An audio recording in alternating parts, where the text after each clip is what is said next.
दोस्तों नमस्कार। साल था 1923। नागपुर में शुक्रवारी तालाब के पास एक गणेश मंडल चलता था। उसी इलाके में एक मस्जिद भी थी। जब हिंदुओं ने मस्जिद के सामने से धार्मिक जुलूस निकालने की तैयारी की तो उस समय इसका विरोध किया गया। जिलाधिकारी ने आदेश दिया कि जुलूस नहीं निकलेगा। हिंदू समुदाय अड़ गया।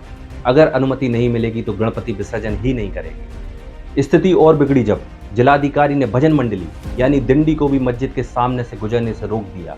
नतीजा हुआ दंगे, हिंसा और तनाव। इसी दौर में सामने आए केशव बलिराम हेडगेवार, जिनकी उम्र तब 34 साल थी और जिन्हें लोग डॉक्टर जी कहते थे। हेडगेवार को उम्मीद थी कि कांग्रेस उनके समर्थन में आवाज उठाएगी, मगर कांग्रेस ने उन्हें निराश किया।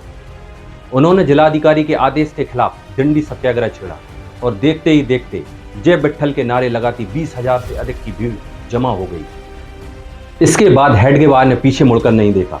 2 साल के भीतर उन्होंने ऐसा संगठन खड़ा कर दिया जिसकी गूंज आज 100 साल बाद भी सुनाई देती है। अब जरा पीछे चलते हैं। 22 जून 1897। यह दिन रानी विक्टोरिया की ताजपोशी की 60वीं सालगिरह का था। नागपुर समेत पूरे देश में जश्न मनाया जा रहा था। उसी दिन एक 8 साल का लड़का स्कूल समारोह छोड़कर घर लौट आया। उदास देख बड़े भाई ने पूछा, क्या मिठाई नहीं मिली?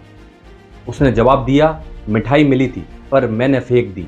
अंग्रेजों का उत्सव हम क्यों मनाएं? यह बच्चा कोई और नहीं, केशव बलिराम हेडगेवार थे। 13 साल की उम्र में प्लेग ने उनके माता पिता को छीन लिया। पालन पोषण बड़े भाई महादेव ने किया।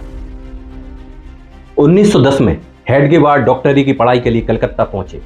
5 साल बाद डॉक्टर बनकर नागपुर लौटे, मगर नौकरी करने के बजाय एक व्यायामशाला खोली। यहां से युवाओं को व्यायामशाला कराने के साथ साथ बहस और चर्चा से भी जोड़ते। 1910 से 1919 तक उन्होंने कई छोटे संगठन खड़े किए, लेकिन कोई बड़ी सफलता नहीं मिली। 1919 में उन्होंने कांग्रेस ज्वाइन की और 1920 में हिंदूवादी नेता LP परांजपे के भारत स्वयंसेवक मंडल से भी जुड़ गए। 1921 में एक भाषण की वजह से उन पर अंग्रेजों ने देशद्रोह का केस किया। लगभग 1 साल जेल में रहे और जुलाई 1922 में रिहा हुए। जेल में उन्हें विनायक दामोदर सावरकर की किताब Hindutva, who is a Hindu पढ़ने को मिली। इस किताब ने उनके भीतर हिंदुओं के लिए अलग संगठन बनाने का पक्का विचार बैठा दिया। खिलाफत आंदोलन और मालाबार हिंसा के समय कांग्रेस की भूमिका से वे बेहद आहत हुए। 1923 के नागपुर दंगों के बाद उनके मन में यह निश्चय और मजबूत हो गया। तब तक हिंदू महासभा का गठन हो चुका था और उनके गुरु BS मुंजे महासभा के सचिव थे। कुछ समय के लिए हेडगेवार उससे जुड़े भी, लेकिन जल्द ही अलग हो गए। उन्हें लगा कि यह संगठन राजनीति में उलझकर हिंदू हितों से समझौता कर सकता है। 27 सितंबर 1925 दिन था विजयादशमी का। हेडगेवार ने अपने घर पर 5 साथियों को बुलाया और घोषणा की, आज से हम एक नया संघ शुरू कर रहे हैं। बैठक में मौजूद थे गणेश सावरकर, BD सावरकर के भाई doctor BS Munje, LB Paranjpe और BB ढोलकर। 17 अप्रैल 1926 को इस संगठन का नाम रखा गया राष्ट्रीय स्वयंसेवक संघ। सिर्फ 51 की उम्र में हेडगेवार जी बीमार पड़ गए। तेज बुखार उन्हें जकड़े हुए था।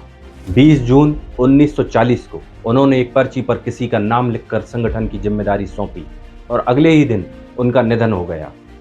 सबको चौंकाते हुए हेडगेवार जी ने अपने दाहिने हाथ अप्पा जी को नहीं बल्कि 34 वर्षीय प्रोफेसर माधव सदाशिव गोलवलकर को संघ प्रमुख चुना। गोलवलकर का जन्म 19 फरवरी 1906 को महाराष्ट्र के रामटेक में हुआ था। मेधावी छात्र रहे। नागपुर में पढ़ाई के बाद बनारस हिंदू यूनिवर्सिटी पहुंचे और यहां से जूलॉजी में बैचलर ऑफ मास्टर्स किया। 1930 में उनकी एक स्टूडेंट प्रभाकर दानी उन्हें RSS की शाखा में ले गए। यहां उन्होंने हिंदू राष्ट्र पर ऐसा भाषण दिया कि लोग उन्हें गुरुजी कहने लगे। 1932 में उनकी मुलाकात पहली बार हेडगेवार से हुई और यही उनके जीवन का टर्निंग पॉइंट साबित हुआ।